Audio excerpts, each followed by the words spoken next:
It was a rainy evening, and the house seemed to echo with Jack's absence. Just a week had passed since his funeral, and I was still adjusting to the silence that now filled each room. My heart felt heavy as I moved through the spaces we had once filled together, finding small reminders of him in every corner. Suddenly, the loud chime of the doorbell cut through my thoughts. I wasn't expecting anyone, and given the storm outside, it seemed unlikely a neighbor would drop by. I wiped my hands on a kitchen towel and made my way to the door, feeling a strange sense of foreboding. When I opened it, my heart sank. Standing on the porch, soaked but unwavering, was my brother-in-law Paul, his wife Lily, and behind them, Grace, Jack's mother. They weren't alone.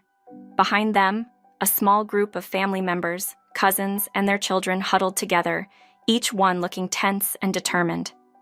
I took a step back, instinctively tightening my grip on the door handle. Paul's eyes narrowed as he looked past me and into the house, a predatory gleam in his gaze. Without a word, they pushed their way inside, their wet shoes leaving muddy trails on the entryway carpet. Grace didn't spare a glance my way as she brushed past me, heading straight for the living room, her face set with cold determination. It was as if they all had rehearsed this moment, like soldiers marching into enemy territory. I felt my pulse quicken as they settled into the living room, making themselves at home as though they'd always belonged here. Grace finally broke the silence, her voice dripping with an authority she'd never had a right to.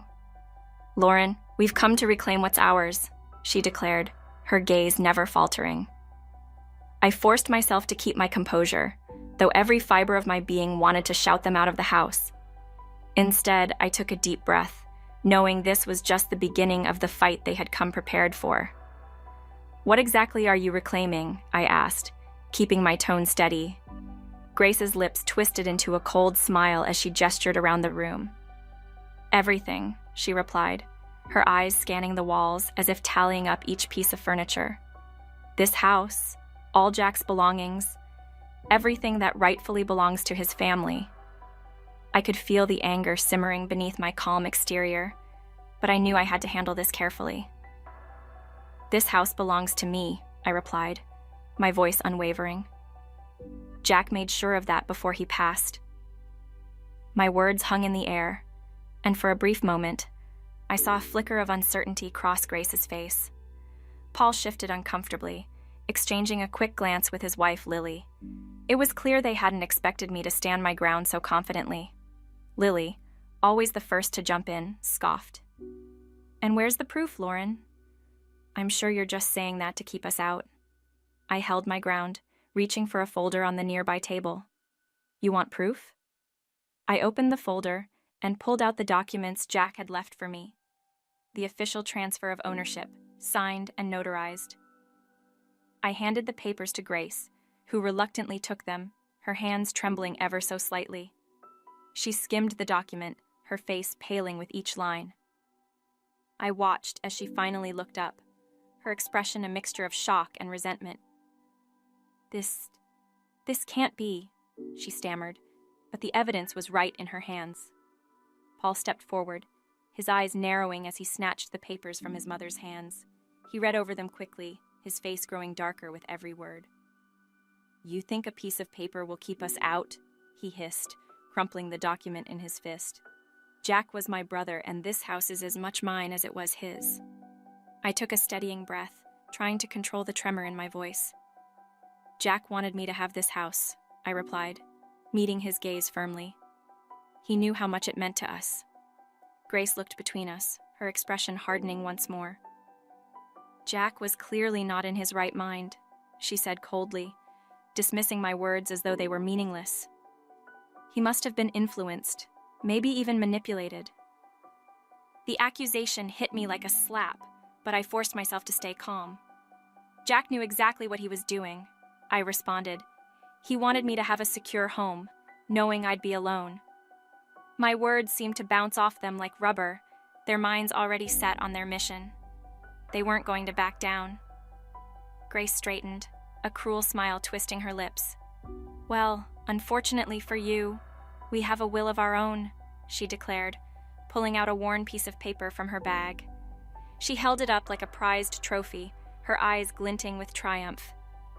Jack left everything to us. The house, his savings, everything. I stared at the document in her hand, recognizing Jack's handwriting, but knowing it wasn't the full truth. That will was old, written before we'd even married. I shook my head slowly. That document is meaningless, I said. It's outdated and has no legal standing. Grace's triumphant expression faltered, but only for a moment. Then we'll see about that, she snapped. You might have some fancy paperwork, but this is family business, and family matters can't be solved by some document. We'll handle this our way. Her tone was icy, her eyes daring me to challenge her further. I knew there was no reasoning with them. They had come prepared to do whatever it took to make my life a living nightmare. I felt trapped, cornered by their relentless insistence. They sat down, uninvited, spreading out as if claiming their territory. Grace continued to talk, her voice carrying an unsettling confidence. We've already spoken to a few people and they all agree. This house belongs to us, she said, her words laced with venom. I could feel a chill creeping down my spine as she went on. And if you refuse to leave, well, let's just say things could get very difficult for you. I swallowed hard, feeling the weight of their words pressing down on me.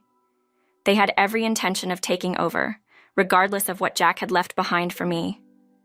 I have no intention of leaving, I said firmly, my voice steadier than I felt. Jack's last wish was for me to live here in peace. But my resolve only seemed to amuse them. Lily leaned forward, her smile cold. You really think you can stand up to us alone? She asked, her tone mocking. We're family, Lauren. You're just an outsider. The word stung, but I refused to let it show. I watched them, noting how their confidence grew with each insult they threw my way. They believed I was weak, easily pushed around. But they were wrong. I straightened, lifting my chin defiantly. This house is legally mine, and no amount of bullying will change that, I said, my voice ringing with finality. Paul sneered, exchanging a look with Grace. Is that so? He said, his voice dripping with contempt. Well, we'll just have to see what the courts have to say about that. The threat hung heavy in the air, a reminder that they weren't going to leave without a fight. Grace looked at me, her eyes filled with an unsettling determination. You've made a grave mistake, Lauren, she said softly, her voice filled with quiet malice. Jack may have left you this house, but he's gone now, and we're all you have left. Her words struck a nerve, but I held my ground. I wasn't going to let them intimidate me, not in my own home. The next few days passed in a blur of tension and unease. Every knock at the door, every unexpected sound sent a jolt of fear through me, knowing they could return at any moment. I consulted with my lawyer, David, who assured me that the documents Jack had left were solid and legally binding. But even with that reassurance, the threat of their presence lingered. They had made it clear they wouldn't give up so easily, and I found myself looking over my shoulder, wondering when they would strike next. I couldn't sleep, haunted by the image of their smug faces, the weight of their words pressing down on me. I tried to focus on my daily routine, hoping to find some semblance of peace, but their shadows hung over every moment. The house, once a place of comfort, now felt like a battleground, and I was constantly on edge, waiting for the next attack. Finally, the day came when they returned, this time with even more family members in tow. The sight of them crowded on my doorstep filled me with a sense of dread, but I refused to back down. I opened the door, standing tall, determined not to show any fear. What do you want? I asked, my voice steady. Grace stepped forward, a twisted smile on her lips. We're here to claim what's ours, once and for all, she said, her tone dripping with confidence. Paul and the others pushed their way inside, ignoring my protests as they began to spread out through the house, as if already making themselves at home. You can't just walk in here like this, I protested, but my words fell on deaf ears. They moved with a disturbing sense of entitlement, their eyes roaming over the rooms as if assessing their value. I could feel my blood boiling, but I forced myself to remain calm, knowing that losing my temper would only give them more power. I called David, explaining the situation, and within the hour, he arrived at the house, his expression serious as he assessed the scene. The family barely noticed him at first, too absorbed in their takeover of my home. But when he introduced himself, they finally stopped, looking at him with a mixture of curiosity and suspicion. "I'm Lauren's attorney," he said, his voice firm. "I'm here to ensure that her legal rights are respected." Grace scoffed, crossing her arms. "We don't need a lawyer to settle this, it's family business." David remained unfazed, pulling out the legal documents Jack had prepared. "I think you'll find that Jack's wishes were quite clear," he replied, handing the papers to Grace, who looked at them with a sneer. "We don't care about some piece of paper," she muttered. But I could see the uncertainty flicker in her eyes as she scanned the documents. David held his ground, his presence a steady reminder that I wasn't alone in this fight. Tensions grew as David firmly explained the legal situation, making it clear that their so-called will had no legal standing. The family's confidence wavered, but they continued to argue, unwilling to let go of their claims. Paul's voice grew louder, his frustration spilling over as he shouted at David, his anger turning to desperation. "This isn't over," he growled, his fists clenched. "We'll be back, and we'll make sure you regret this." But David remained calm, reminding them that any further harassment would be met with legal consequences. Grace's face twisted in anger, but she finally backed down, motioning for the family to leave. They filed out slowly, casting angry glares in my direction, their departure filled with unspoken threats. As the door closed behind them, I felt a wave of relief wash over me, but I knew this wasn't the end. They would return, and the battle for my home was far from over. In the days that followed, I worked closely with David, preparing for any legal action they might take. We reviewed every document, every piece of evidence, determined to protect Jack's final wishes.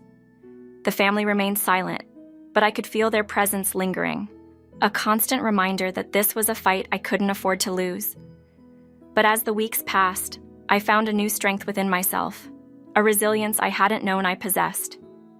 Jack had left me this home as a symbol of our life together, and I was determined to honor that. The family had tried to take it away, but they hadn't counted on my resolve. And as I stood in the quiet of my home, surrounded by the memories we had built, I knew that no matter what they tried, I would hold on to this place. Jack's legacy was safe with me, and I was ready to face whatever came next.